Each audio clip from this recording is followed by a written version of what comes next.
Good afternoon or good morning to everyone that's watching the webinar today. We'll go ahead and get started. We can still see on our end that there are a few participants or attendees that are trying to get logged in. So I'll be spending just a couple minutes going over a couple details until everybody's in. Just so that you know, hopefully you can hear us. We are unable to hear you. Everyone, all the attendees are muted. So I just wanted to let everybody know that. But again, I wanted to thank everybody for participating in today's webinar, where we'll be discussing best practices for boosting your CoolSculpting business. My name is Scott Bell. I'm the CEO of Bell Media. I'm joined here today by our VP of Business Development, Chuck Adams, who will be taking the lead on the webinar in just a couple minutes. We're really excited about today's agenda and really also what CoolSculpting has meant and could mean for your business. We've definitely seen firsthand how this high value service can change a practice or a business and help it reach levels it never imagined. I did want to make a note that on your screen, it's either typically on the top or the bottom, you'll see a Q&A option, and this is where you can submit questions. I want to urge everyone to ask questions throughout the presentation today. And at the end, we'll be getting to a lot of those questions. The duration of today's webinar should be about 30 minutes. Before we jump into the agenda, I wanted to take a moment and share Bell Media's background. Just for those that aren't that familiar with us, we actually started as a billboard company heading into 2008. And we built that for about 7 years, and we had an opportunity to sell that side of our business, which we did. But having 7 years of experience in the billboard business, it really gave us a great experience with traditional media and understanding its benefits and its challenges. But throughout that time, we were growing our digital marketing business, and we love the space because we've seen how significantly it can impact businesses. I'm very proud of our team's progress. We are an Inc. 5000 company. We've been listed 3 times. We're a premier Google partner, which is Google's highest agency designation. We have over 70 company certifications. We're also Bing accredited, and we've won Addy Awards for our web design and development. But at Bell Media, we work within a few different industries, but we've really embraced the cosmetic and aesthetic business. We work with dermatologists, plastic surgery centers, and medical spas around the country. And I continue to stay excited about where the industry is heading. During the years of working with a lot of people and a lot of companies in the space, we've been able to pinpoint just a few common challenges that are shared by many dermatologists, plastic surgeons, and medical spas. I'd like to share those with you before we get into the details today. So the first one is that most practices in the industry, they really don't have a clear and cohesive marketing strategy, at least one that doesn't produce predictable new patient growth, which is what we're all after. Don't get me wrong, most are investing heavily in marketing, but it may not be as consistent and cohesive as it could or it should be. The next is that many practices, clinics, businesses have made pretty large investments in equipment and products.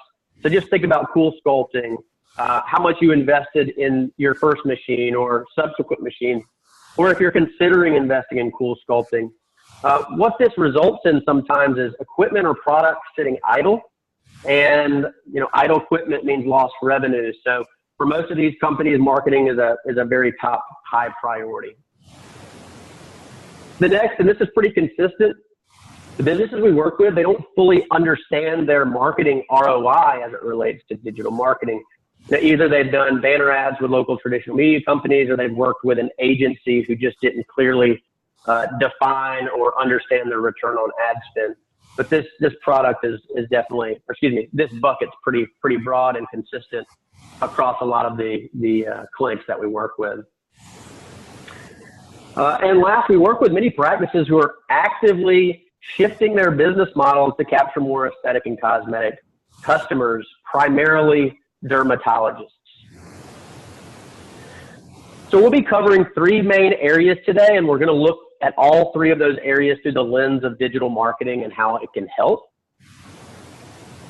The first is filling the funnel. So if we're talking about bringing in CoolSculpting opportunities, how should you best do that from a digital marketing perspective? How do you get more opportunities into the funnel? The next is, it's great to get opportunities, but if you're not capitalizing on those opportunities and you're not converting them to a paying customer or a new patient, then the value of that opportunity just isn't great. So we're going to talk about that as well. And the last is, once you actually close a sale or bring a new patient or customer in, how do you increase the lifetime value of that customer for subsequent products and services? So without further ado, let me pass it off to Chuck Adams. He's going to be talking about most of the details today in the webinar. He's got 25 years in media sales and management experience. He worked at R.R. Donnelley. He started and built multiple businesses. So Chuck, why don't you take over from here? Thanks, Scott, and thanks to everyone who has joined us today on the webinar. We'll jump right in and start with the first item we want to cover, and that's really about filling the CoolSculpting funnel. And how do you win in a space that's really competitive and requires a significant capital investment to enter. But the thing to note, as I'm sure most of you on this call are aware, is that CoolSculpting can be a very profitable service for your practice, and it really all starts with filling that CoolSculpting funnel. So there are some key things that you should be focused on to accomplish this, which we're gonna talk about in depth about each one of these. But first, I'd like to share a story, actually a success story that illustrates how you can scale your CoolSculpting business. So in early 2016, we started working with a dermatology practice that wanted to aggressively grow their CoolSculpting business. At the time, they were working with another digital partner. They had one CoolSculpting machine, but they were struggling to get qualified consults and ultimately procedures. The thing they did recognize is that CoolSculpting represented a huge opportunity for their practice to grow. So we started working with the clinic to implement best practices that we have developed for CoolSculpting. And these are some of the same things that we're going to share with you today. So fast forward to October 2017, that practice today is now #1 in their market for CoolSculpting. They have multiple CoolSculpting machines in multiple offices and even offer the dual sculpting service. They've moved from a crystal level practice to a diamond crystal level practice, which has allowed them from a co-op perspective to invest more resources and marketing dollars into continuing to grow that CoolSculpting business. And really, because of the success that we had, we now handle all of their aesthetic, cosmetic, general derm, and spa digital marketing. So really the first thing to be successful and to win in the CoolSculpting space with digital marketing, it requires that you understand your target consumers' path to decision and path to purchase. So what we've learned by working with practices all over the country is that over 70% of website traffic actually occurs on a mobile device. And if you look at the gender of those audiences in that CoolSculpting traffic, 70% is female, but what may be surprising to some people is almost 30% of the CoolSculpting traffic is actually made up of a male audience. That's really important as you're thinking about your messaging and how you want to position your brand or your practice to ultimately win that CoolSculpting business. Some other things that we've learned are the number of touch points that it actually takes for you to turn an in-market consumer for CoolSculpting into an actual patient, for them to actually convert to a consult. So what we've seen in all of the data we've analyzed is that 42% of all the CoolSculpting conversions that happen really occur after a in-market customer visits your website one time. So what that tells us is that we're dealing with a pretty educated consumer that's done a lot of research before they actually get to your website. But the other side of that is that when you look at, there are consumers out there that will ultimately come to your website 2 or more times before they actually convert. And when we talk about conversions, what we're actually talking about is them calling your practice, submitting a form fill, or even engaging in a live chat to ultimately try and schedule a consult for CoolSculpting. So this is really important data to know as you're developing your overall strategy to ultimately be present when that consumer is looking for a practice that offers CoolSculpting. And then the final piece that we'll talk about is the user experience on your website. This is really key for conversions.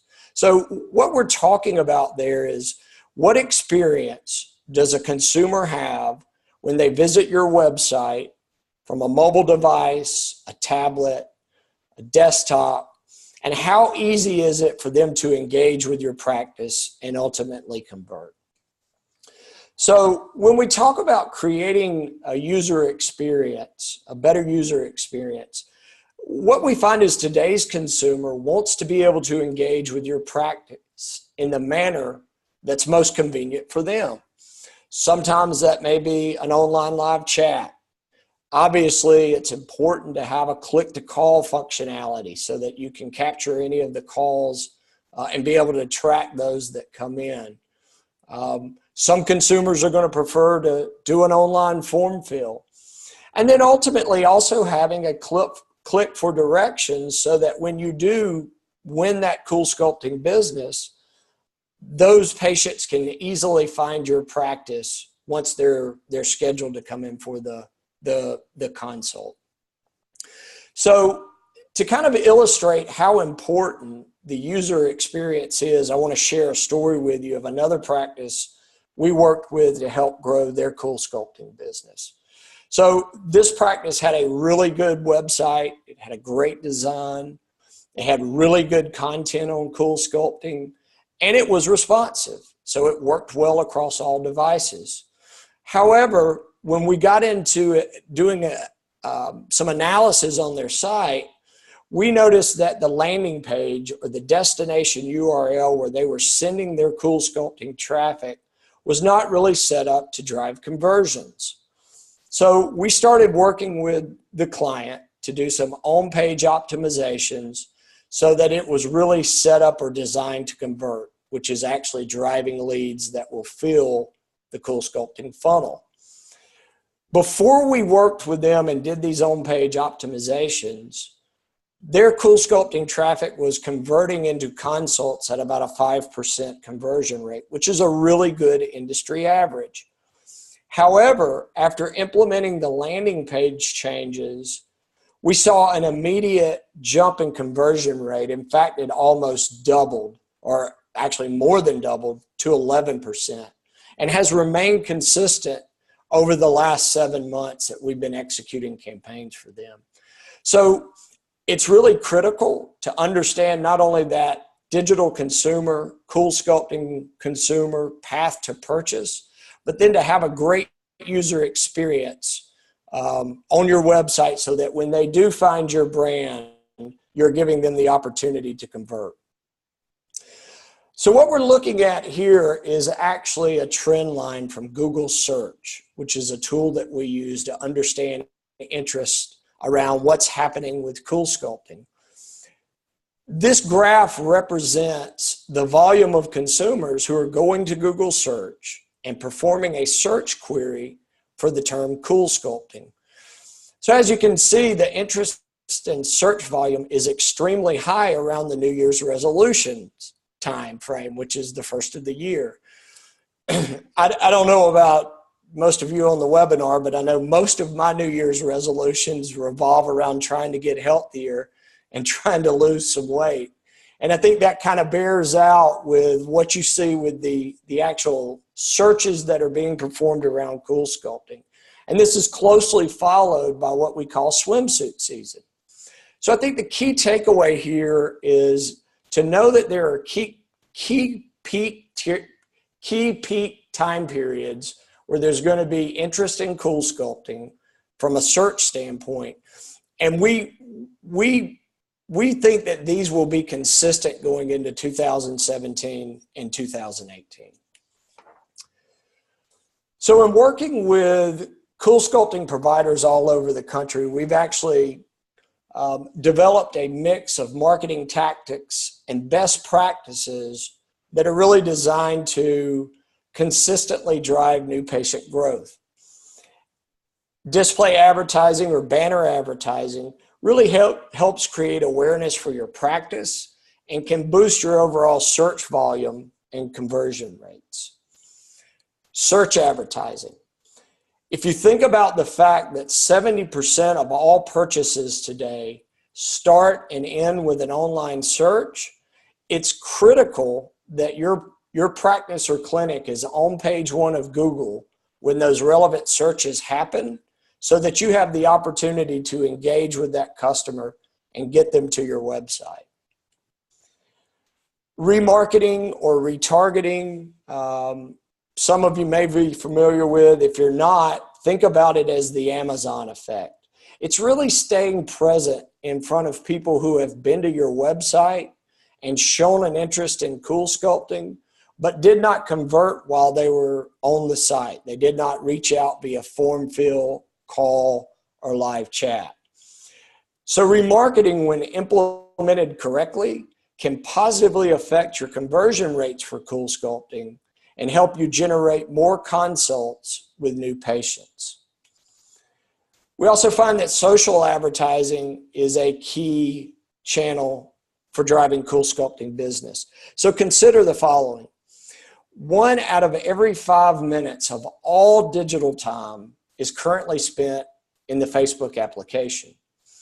And when you dig deeper, you'll find that the large majority of all actions performed on Facebook, which are clicks, likes, comments, or shared, are actually executed by the 25 to 64 female demographic. That's a critical audience for CoolSculpting clients. Online video, very important tactic. Think about this. U.S. consumers in the age demographic 19 to 49 watch more YouTube video in a month than all cable channels combined. So this is a fantastic channel to educate your consumers on the CoolSculpting procedure and ultimately amplify your overall search advertising results and conversions. Reputation management. This is really how your practice or clinic is perceived online. So it's basically your online Google and Facebook reviews. So when a consumer is trying to decide which practice they will ultimately choose for their CoolSculpting procedure, they're often going to turn to what the average star rating is online to help them with that decision. So it's extremely important that you have a strategy in place to ensure that you have consistent and positive reviews for your practice. And then finally, having an optimized and responsive website or landing page, as we've already discussed, is really key for being able to ultimately fill your CoolSculpting funnel. Obviously, you want to be focused and targeted in everything that you do. And that means being present with the right messaging that connects to the right person, delivering the right message, and always at the right time.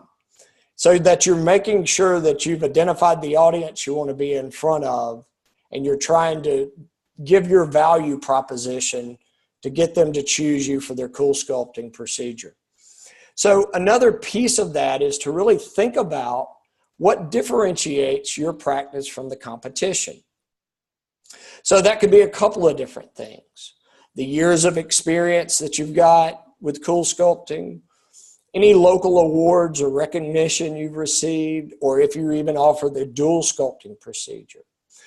We actually work with some clients who offer a white glove service, which is basically a VIP treatment that can even go so far as to being picked up at home on the day of your procedure in a stretch Hummer, driven to the clinic given the VIP treatment, and then taken back home in a stretch Hummer. Again, thinking about it in terms of what the competition is doing and what are you doing to differentiate yourself.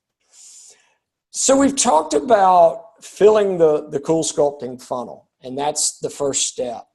Then you have to be able to capitalize on those opportunities. So I want to take some time and actually talk about some of the common issues we've found that can limit the overall success for CoolSculpting growth. One big one we see is that calls coming in either go unanswered or go to an automated greeting and potentially end up in voicemail. Now look, I know a lot of practices we work with are super busy, and sometimes this can be unavoidable. But it's important to know that this can be a potential roadblock to actually capitalizing on all of those inbound opportunities that you create. And we'll talk about ways that you can address this in a minute.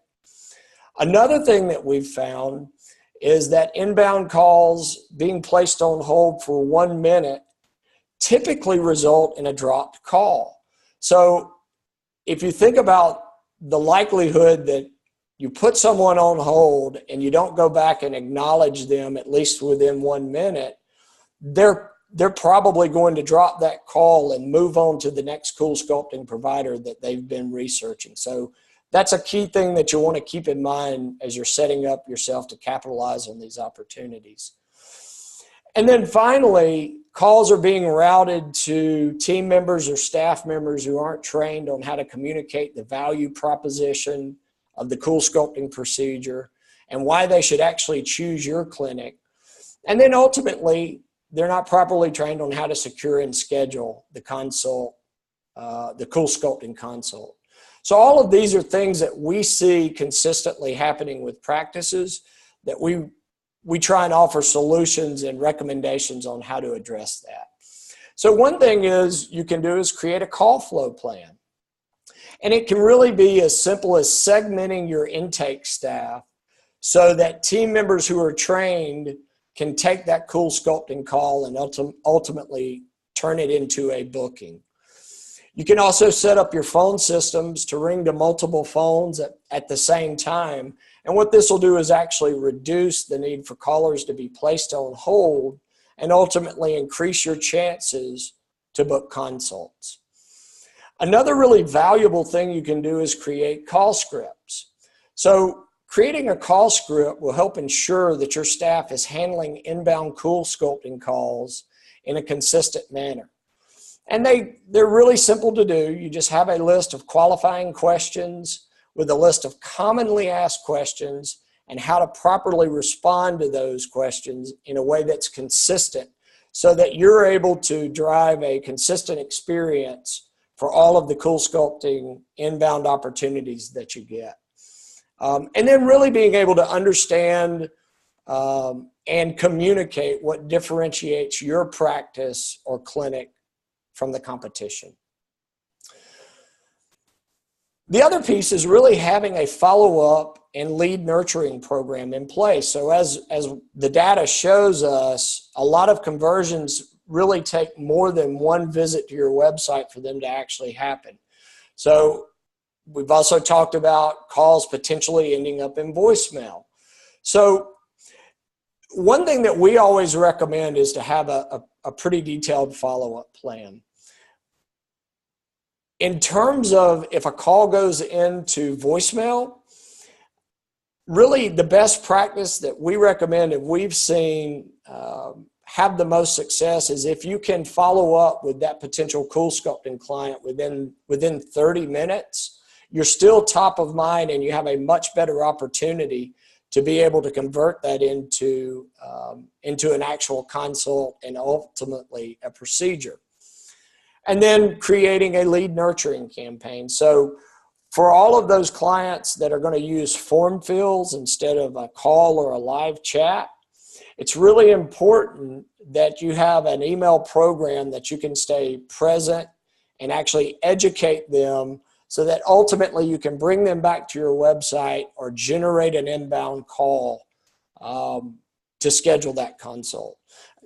Disclaimer, we don't actually endorse any of these companies over to the right, but they are great tools that you could use to set up a really strong lead nurturing program. So we've talked about filling the funnel, and we've talked about how to prepare to capitalize on those opportunities. Now I want to take a minute and discuss how you can actually increase the lifetime value of a new CoolSculpting customer. So let's think about this. The value of a new CoolSculpting patient can range anywhere from between $2,500 to more than $15,000 just for the CoolSculpting procedures. So if you're able to win that new CoolSculpting patient, provide them with a great experience, you can create the opportunity to increase the lifetime value of that patient by meeting their future cosmetic and aesthetic needs outside of CoolSculpting. So let's look at a couple of recommendations that can help with that. The first is a pre-consultation form. This form really is designed to help you determine if there are any other procedures that a patient may be interested in exploring. For example, you get them in for CoolSculpting. They may indicate that they're also interested in derma fillers or Botox. So you are identifying potential future or immediate needs that you can address to help grow the lifetime value of that customer. It really just creates more opportunities for growth. And then it also allows you to segment your customer list for strategic email marketing campaigns. So let's talk about that. If you understand what services your clients and potential clients are interested in, you can create segmented email lists that will allow you to educate and nurture that client or prospect for the service that they've indicated they're interested in. Plus, your practice gets to stay present and top of mind for that patient so you can meet their needs when they are ready. And then finally, something we've seen a lot of success with is creating referral incentive programs. They help you generate new patients from your existing clients, the network effect, build additional loyalty with your current client base by offering value to them, and this creates a stickier patient, which ultimately increases the overall lifetime value of your clients. So referral incentive programs are a fantastic way to leverage that. So just to recap, to win in the cool space market, you really need to focus on filling the CoolSculpting funnel so that you can have a consistent influx of new opportunities, and then be prepared for when those new opportunities come to your practice so that you can capitalize on those leads, and then ultimately have programs in place that will help you increase the overall customer lifetime value. So with that, I will actually turn it back over to Scott. All right, Chuck, we really appreciate that information. Very, very useful. And we've already got a few questions coming in from attendees, and we'll get to those questions in just a minute. I would urge you, if you have any questions, now's the time to go ahead and submit them, and we'll get to as many as we can in just a minute. The reason why we felt it was really important to talk about all three of these areas for winning in your market is really just kind of addressing this question, you know, what's a lead without turning it into a consultation? What's a consultation without turning that consultation into a paying customer? And what's the difference between the value of a one-time customer or one that ends up becoming a loyal year-over-year customer? So that's why we wanted to talk about all three of these areas and what you could do to address each component of the funnel. One thing that you should expect, whether you work with us, another digital agency, a traditional media partner who's helping with your marketing, you should expect three things: transparency, proactivity, and an understanding of your return on ad spend. Transparency means 24/7 real-time reporting so that you can see what's going on with your campaigns. You can track conversions. The next is proactivity. The vendor or the partner actively listening to phone calls, getting a bad phone call, there isn't any value in that. So listening to the phone calls, reading the online chats and the online form fills, very, very important. And the next is, how do you develop and understand your return on ad spend? That's what you should expect really out of any digital partner. So after today's session, we will be emailing out this slide deck, and we'll be publishing this webinar online too. We'll send a link to everyone in the next 24 to 48 hours once we get it published. But if you have any questions or you want to submit anything to us right now or in the next day or two, you can always email us at marketing@gobellmedia.com. Chuck and myself monitor that email address, so we'll get back to you really in short order. So let's go ahead and let's address a couple questions that we've got coming in here. And the first one, and Chuck, I was hoping that you could take this one. It relates to social media. The question from either he or she is, what is the best social media age demographic? So you mentioned earlier what the demo is for the heavy users on social media. Do you have any recommendations around that, or do you want to recap those demographic details? Yeah, that's a great question. Thanks for asking. I think one thing that it's important to keep in mind when you look at the data is just to understand that 70% of the CoolSculpting traffic is female and 30% is actually male. So you want to make sure that you do have messaging geared to both. In terms of social media, if you think about and dig into the data, on Facebook, most of the actions that are actually performed, which are a click, a like, a comment, or a share, are executed in the 25 to 64 female demographic. Now, in terms of CoolSculpting, we see people of all ages within that demographic being potential CoolSculpting customers. But just know that that age demographic, 25 to 64 female, is the most active from an action standpoint on the Facebook platform. I hope that answered your question.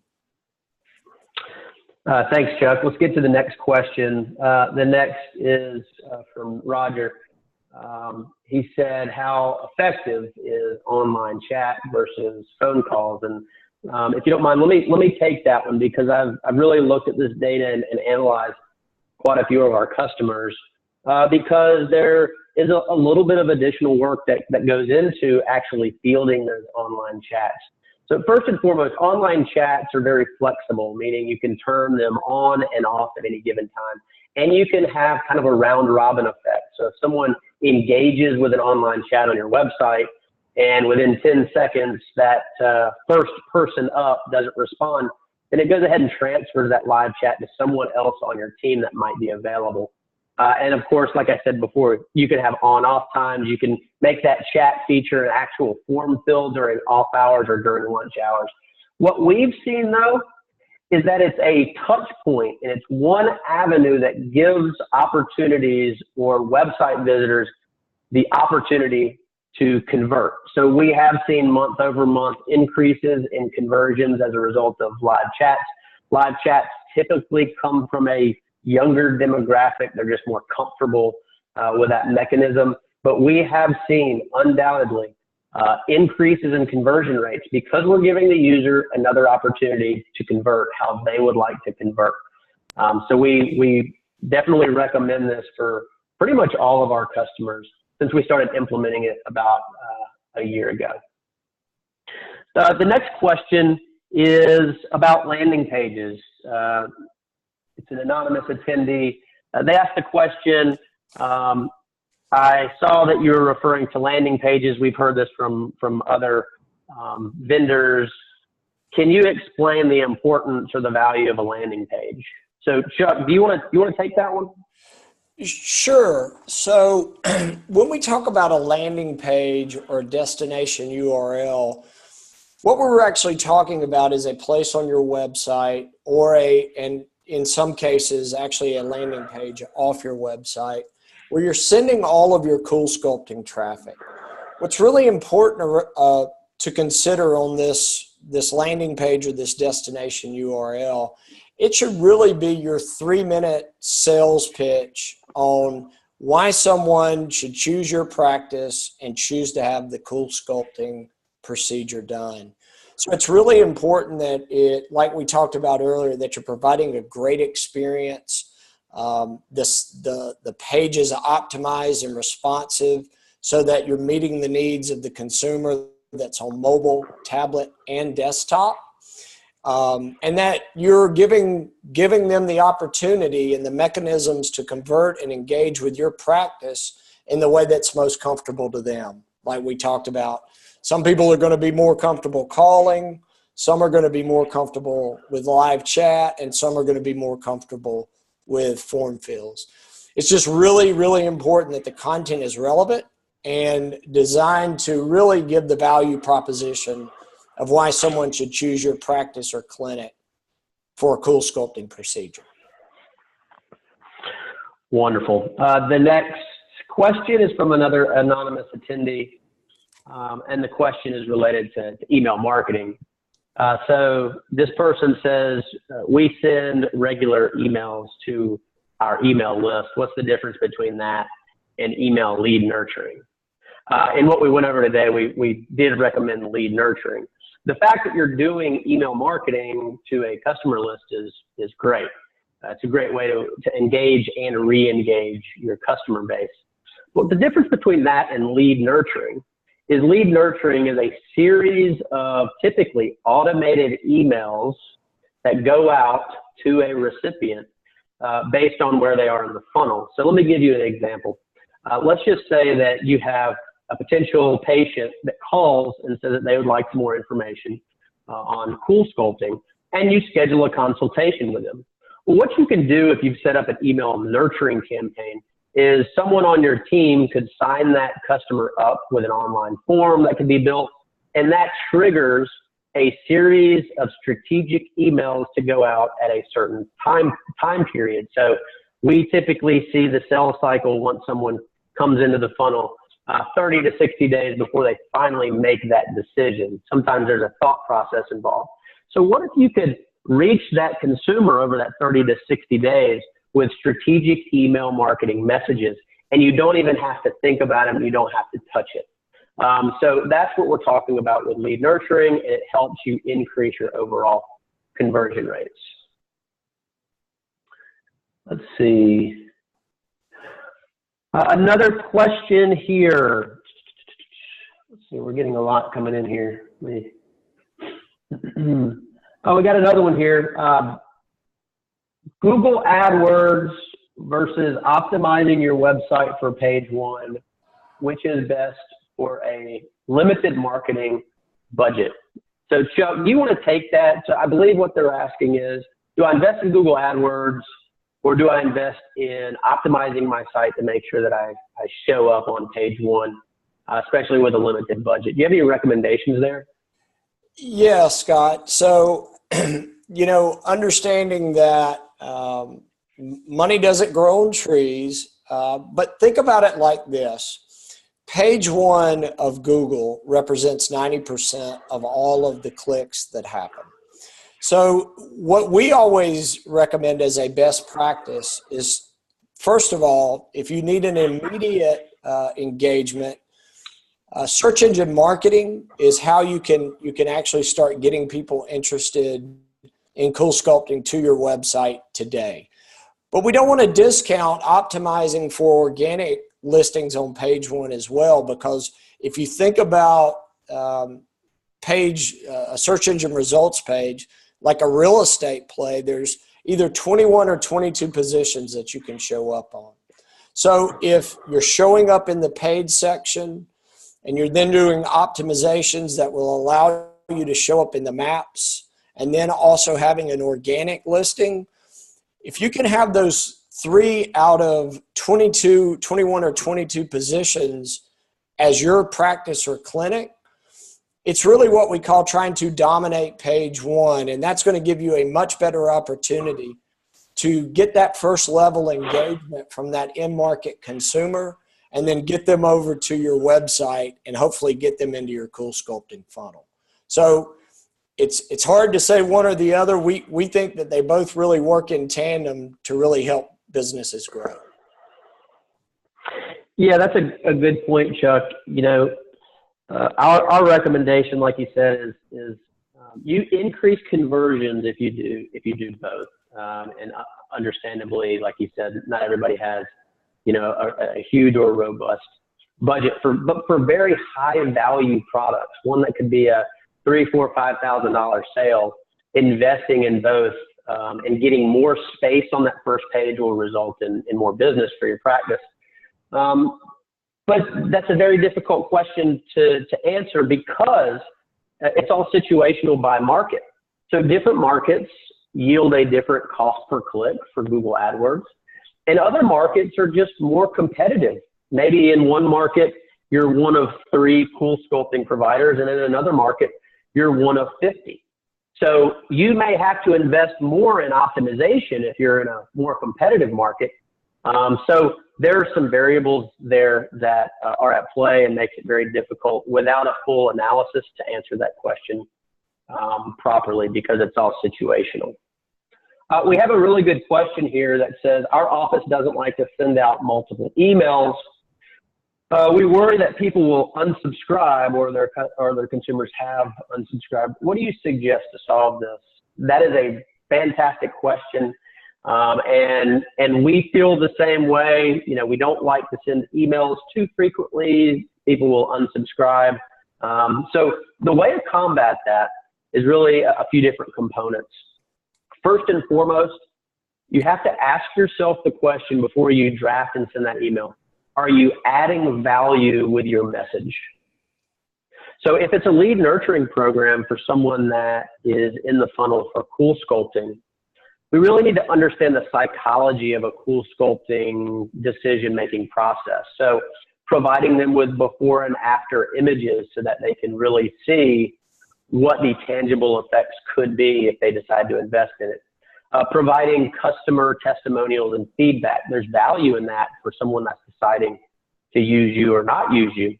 So making sure that it's educational, providing value from a discount perspective, or if you have a weekly or a monthly special, that can help as well. So that's just really important, is what can you send your consumer or prospect that provides value in the conversation. Providing them with, safety information. That's something that a lot of them think about throughout the process. So make sure that you add value. There are always going to be people that unsubscribe. If you're sending them really good content and valuable content and they're still unsubscribing, it either means they're getting way too many emails or maybe it's not a qualified opportunity anymore. So we got one more question here that I'd like to get to, and then I know that we all need to get back to it. The last question is, let's see, we have a small staff. We're not prepared to have specialists answering all of the phone calls. Chuck, do you want to take that, or would you like me to take it? Either one. Go right ahead, Scott. Okay. So we understand that, many practices, maybe there's one receptionist, maybe there are 2. So our recommendation is to start segmenting your kind of the process of when someone calls in. So rather than, giving the phone greeting of, thank you for calling, we'll be with you in a minute, give the user options to say, if you're interested in learning more about CoolSculpting, which is a high value product that you want to generate more of, then give them that option to press a button. Maybe those particular opportunities ring at multiple people's desks. And maybe by them ringing to multiple people's desks, someone answers the phone and then you have a process to address that. Maybe it's a nurse that picks up the phone and they know that it might be a high value opportunity. Just make sure that if they're answering the phone, that they're not selling the product. They're really just a point of contact.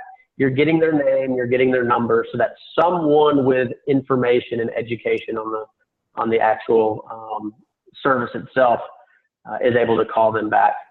immediately. But we understand that, you know, not every office has specialists and a lot of people that can answer the phone. That goes back to why it's important to think about the user experience and giving them multiple options to convert.